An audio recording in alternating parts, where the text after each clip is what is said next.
મળતી માહિતી મુજબ વર્લ્ડ ટ્રેડ સેન્ટર સાઇટ પર આવેલી એક વિશાળ કમ્પાઉન્ડર વોલ ગત રાત્રે અચાનક ધરાશાયી થઈ ગઈ હતી. આ ભારેખમ દિવાલ બાજુમાં આવેલા એક મકાન પર તૂટી પડી હતી. દુર્ઘટના સમયે ઘરમાં આખો પરિવાર નિંદ્રાધીન હતો, જેથી પરિવારના 4 સભ્યો કાટમાળ નીચે દબાઈ ગયા હતા. ઘટનાની જાણ થતાં જ ફાયર બ્રિગેડની ટીમ અને સ્થાનિક લોકો તાત્કાલિક બચાવ કામગીરી માટે દોડી ગયા હતા. ભારે જહેમત બાદ કાટમાળ નીચે ફસાયેલા તમામ લોકોને બહાર કાઢી હોસ્પિટલ ખસેડાયા હતા, જ્યાં તબીબોએ અશ્વિન વસાવા અને તેમના 21 વર્ષના પુત્ર આશિષ વસાવાને મૃત જાહેર કર્યા હતા. જ્યારે અશ્વિનભાઈના પત્ની અને માતા ગંભીર રીતે ઇજાગ્રસ્ત થતાં હાલ હોસ્પિટલમાં સારવાર હેઠળ છે. આ ભયાનક દુર્ઘટનાએ નિર્માણાધીન સાઇટ પર રખાતી સુરક્ષા વ્યવસ્થા અને તંત્રની લાલિયાવાડી સામે ગંભીર પ્રશ્નચિહ્નો ઊભા કર્યા છે. સ્થાનિકોમાં રોષ સાથે ચર્ચા છે કે માત્ર એક સામાન્ય વરસાદના ઝાપટામાં દિવાલ ધસી પડે તે નબળા બાંધકામની સાબિતી છે. આ દુર્ઘટના પાછળ માત્ર કુદરતી વરસાદ જવાબદાર છે કે બિલ્ડરની ઘોર બેદરકારી? હાલમાં સ્થાનિક પોલીસે અકસ્માત મોતનો ગુનો નોંધીને કાયદેસરની કાર્યવાહી હાથ ધરી છે અને દુર્ઘટનામાં અલસી કારણો અંગે વધુ તપાસ શરૂ કરી છે. શું ઘટના બની આજે? ઘટના એ બની કે અહીંયા જે શોપિંગનું કામ ચાલે છે એ બધી દરેક માટે અહીંયા ઘર પાછળ નાખી છે. એમને ખબર છે કે આ ઝૂંપડા ગરીબોના છે અને કોટ નમી ગયો છે. વારંવાર કહેવા છતાં એ માટી બધે અહીંયા નાખી છે. પહેલા જ વરસાદમાં આખો કોટ નમી ગયો અને ઘરના જે 2 સદસ્ય મુખ્ય હતા એ એક્સપાયર થઈ ગયા છે. તમારી માંગ એ છે કે એમને ન્યાય મળવો જોઈએ, ઘર બનાવી આપે ને સહાય કરી આપે, એમને એ માંગ છે અમારી.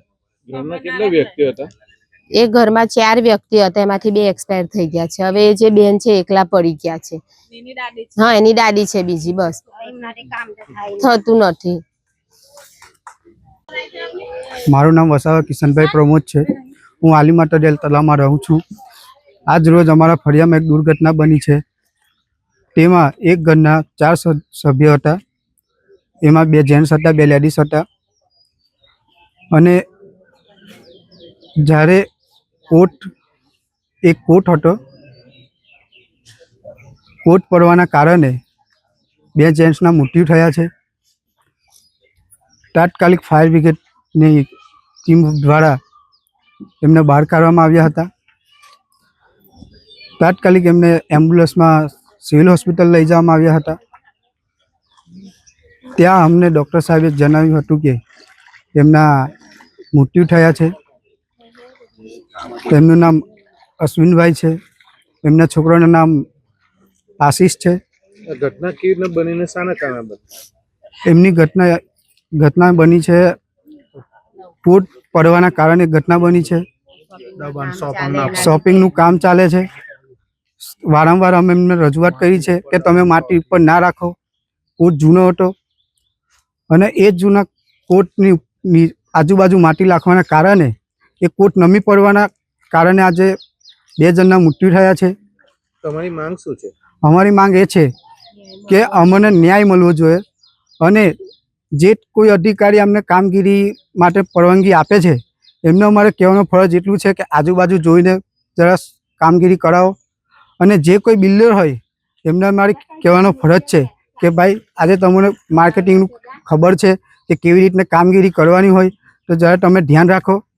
આજે તમે આ માટી કાઢીને તમે એ જ માટી જૂના કોટની પાસે રાખો તો વરસાદ પડે તો એ નીચે દબાઈ જાય છે. એના કારણે કોટ નમી જાય છે. આજે એ જ કારણના હિસાબે 2 માણસની જાન જાય છે. એમના ઘરમાં કમાવાવાળું કોઈ નથી અને જે મેન 2 વ્યક્તિ હતા એમના જ મૃત્યુ થઈ ગયા છે. હવે એમના મમ્મી એકલા પડી ગયા, એમના દાદી એકલા પડી ગયા. હવે એમની જવાબદારી કોણ લેશે?